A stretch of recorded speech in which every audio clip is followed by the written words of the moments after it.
In this video, I'm going to show you how to delete a workflow in N8N quickly and correctly. If you've got old automations you no longer need, this is the easiest way to remove them from your workspace. And before we get into it, if this tutorial helps you out, go ahead and hit that like button and subscribe for more N8N guides just like this. Alright, let's jump in. First, you'll want to click Overview in N8N. This takes you to the main Workflows page where all of your active automations are listed. Once you're there, find the workflow you want to delete. On the right side of that workflow, click the three dots to open the Options menu.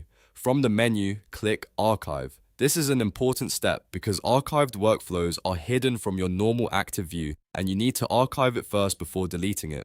After that, look for the Filter option and click it. In the filter settings, turn on Show Archived Workflows. This will make your archived workflow visible again so you can access the Delete option. Once the archived workflow appears, click Delete. Confirm the action if prompted, and the workflow will be removed from your N8N account. That's it. Your workflow is now deleted. If this video helped, make sure to like the video, subscribe to the channel, and check out the rest of my N8N tutorials for more quick workflow tips. Thanks for watching, and I'll see you in the next one.